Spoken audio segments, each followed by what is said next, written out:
Salut à tous, j'espère que vous allez bien. Bienvenue dans cette nouvelle vidéo. C'est la troisième vidéo in a row que je poste du coup. Et aujourd'hui, je voulais vous parler d'un truc que j'avais parlé, je pense au début de l'année ou l'année dernière, c'était l'hypnothérapie. Dans ma vidéo d'aujourd'hui, je vais vous parler de mon parcours de l'hypnothérapie, comment est-ce que je suis tombé dedans, qui m'a conseillé l'hypnothérapie, c'est quoi l'hypnothérapie et comment est-ce que ça m'a aidé moi personnellement. Disclaimer, c'est que l'hypnothérapie n'est pas fait pour tout le monde. Ça peut ne pas être le style de thérapie que vous avez besoin. Ça peut faire aussi peur. Donc du coup, prenez ce que je vais dire, c'est mon expérience en moi. Prenez-le avec un peu de petit pincé de sel, a grain of salt, et voilà quoi.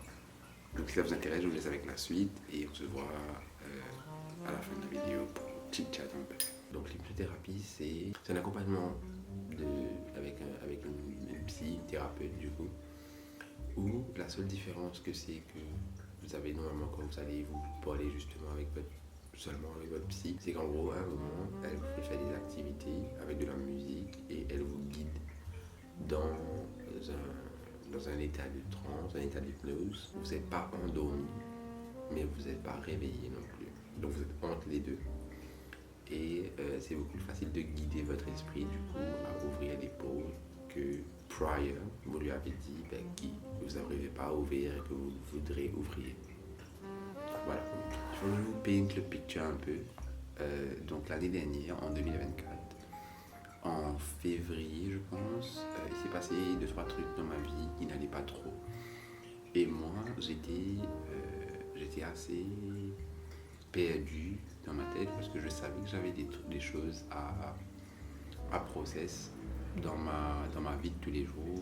Je pense que c'était des traumas ou des choses que j'avais pas pu heal quand j'étais en Angleterre parce que la majorité des choses que j'avais besoin de process et de make peace with, j'avais fait vraiment le deuil de ça quand j'étais en Angleterre pendant le Covid où j'ai eu vraiment un an où il n'y avait que moi et mes pensées et où j'ai vraiment pu extérioriser, faire la paix et dire ok voilà, this is what happened, this is what came out of it, this is what I can take and this is what I need to let go. Ok, mais il y avait des choses qui se sont passées en ce moment-là et quand je suis revenu à Maurice qui ont tourné dans ma tête et qui ont fait créer de nouveaux traumas, créer de nouvelles choses qui m'empêchaient vraiment d'avancer dans la vie de tous les jours. Et je me souviens qu'il y avait un dimanche ou un samedi où moi et Laurent on est allés à Albion chez son frère et on a discuté avec sa soeur.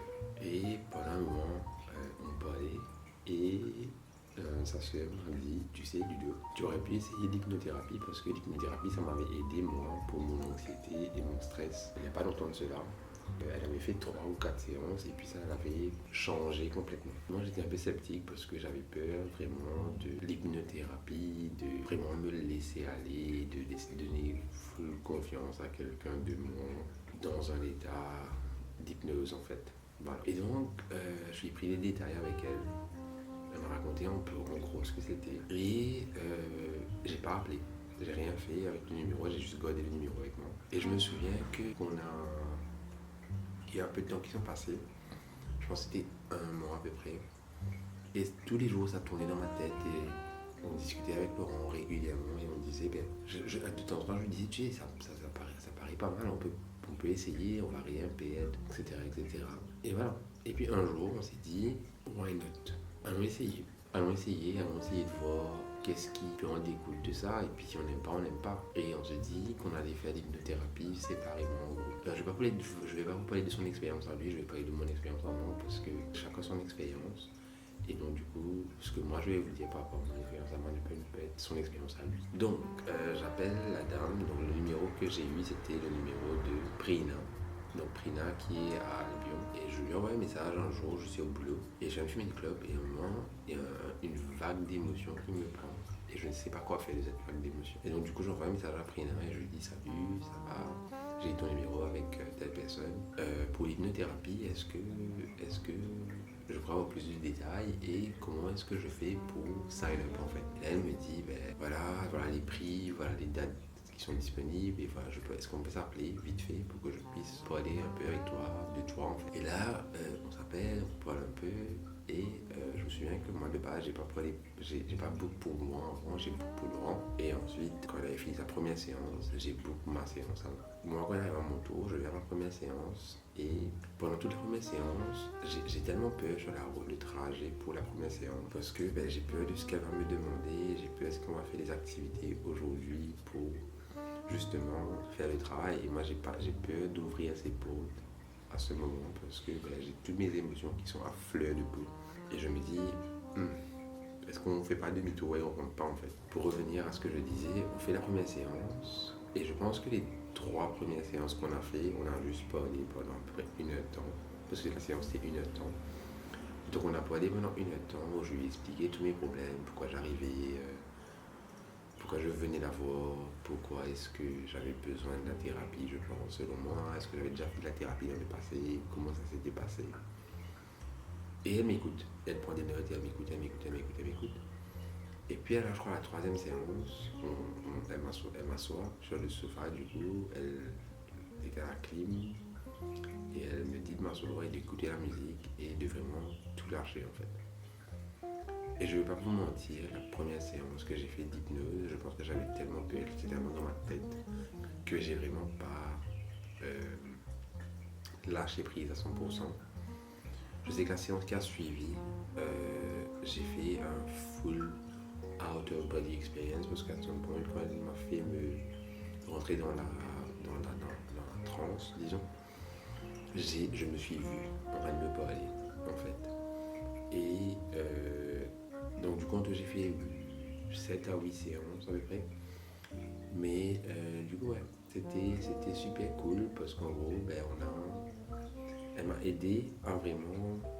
J'ai pas réussi à résoudre tous les problèmes que j'avais, mais elle m'a permis de pouvoir mettre des mots et de mettre le point sur exactement qu'est-ce qui me dérangeait chez moi pour que j'agisse comme j'agissais avec les gens qui m'entouraient. Par exemple, chez moi, je sais qu'il y a un truc que j'aime pas, que j'aime tout. J'envoie le contrôle sur tout parce que dans le passé, c'est souvent arrivé que les gens prennent avantage de moi en tant que personne dans plusieurs aspects de ma vie. Et je n'aimais pas ne pas avoir le contrôle. Et le fait de ne pas avoir le contrôle faisait que je devais trouver le contrôle chez autre chose. Donc du coup, c'était souvent dans mes relations ou dans mon argent. Et par exemple, s'il y a un truc à savoir chez moi, c'est que dès qu'il y a quelque chose qui ne va pas, à l'époque, j'allais dépenser mon argent comme si c'était pas permis. Donc j'aurais pu économiser pendant 1 an et demi pour un truc spécifique, mais s'il y a un truc qui m'agace, je vais aller faire du shopping parce que j'ai besoin d'avoir le contrôle sur mon argent. Et ça, c'est des coping patterns qui sont pas bons. En gros, elle m'a lead, elle m'a accompagné sur le chemin de ça et de comment est-ce que je pouvais décortiquer ces patterns-là. Et elle m'a dit clairement, je crois que c'est une des premières personnes qui m'a dit c'est pas bien. C'est mal ce que tu fais, de aller casser ça comme ça. Il y a d'autres choses que tu peux faire. Mais en même temps, elle m'a lead dans le chemin du coup de la guérison de ces patterns-là en me faisant ouvrir des portes dans ma tête pour que je puisse trouver mes solutions. Elle m'a proposé des solutions, mais elle m'a aussi dit tu n'es pas obligé de prendre ces solutions-là toi. Ta tête sait déjà quelle solution prendre. C'est juste qu'il faut juste accepter maintenant. Et donc du coup, j'ai littéralement accepté avec beaucoup de mal, mais à some point, je pense qui nous ramène au prochain point. Donc il faut savoir que à un moment, pendant la thérapie, j'étais arrivé à un stade où j'étais tellement bien que je savais au milieu du mois ou quand dans le mois je devais mettre mon prochain rendez-vous parce que je sentais les effets de l'hypnothérapie wash out. Parce que oui, l'hypnothérapie ça ne fonctionne pas que sur le moment. C'est du travail, donc elle ouvre les portes, elle met les questions dans ma tête et tout le travail se fait chez toi en fait, où tu commences à réfléchir et à faire le cheminement pour arriver là où tu dois aller. Et à some point, je savais exactement quand est-ce que je devais l'appeler et lui dire salut Prina, est-ce qu'on peut mettre notre rendez-vous parce que là j'ai besoin d'extérioriser. Et elle me disait en gros quand j'étais chez moi de ne pas réfléchir aux questions parce que les questions et les réponses venaient dans ma tête vont se poser quand je dors en fait, parce que quand tu es éveillé, tu réfléchis trop. Et tu réfléchis aux réponses que tu as données. Alors que ce n'est pas des réponses que tu es supposé réfléchir, c'est des réponses qui doivent te venir. Et honnêtement, je vais pas vous mentir, avec du recul, le span de 5 mois qu'on a fait, je peux vous dire que je vois les changements before and after qu'on a eu, que ça a eu sur moi, ou que ça a eu sur Laurent, ou que ça a eu sur nous dans nos relations avec nos familles, etc., nos amis. Parce que on arrivait à justement discuter, communiquer. Maintenant, je peux vous dire qu'à l'heure d'aujourd'hui, la communication avec Laurent, c'est une des choses qui highlight, qu'on arrive vraiment à discuter, à vraiment se mettre des points sur les i. Et à get a point across, alors qu'avant c'était un peu plus compliqué, disons, de pouvoir communiquer l'un avec l'autre. Donc voilà un peu en gros ma vidéo sur la thérapie. Je sais pas si ça va être long, hein. Je pense pas que c'était fait pour être long. Je pense que je voulais être très très net et direct avec la thérapie, par rapport à la thérapie. Mais voilà. Je pense que je veux y retourner. J'ai arrêté, ça fait un moment déjà là. Mais je pense que je veux reprendre la thérapie. C'est juste un peu cher. Il faut savoir que la thérapie, l'hypnothérapie surtout, c'est un art qui mérite, qui demande beaucoup de training. Il faut savoir le faire. Donc les coûts coûtent un peu cher. Par exemple, moi, on payait 2000 roupies la séance de 1 heure.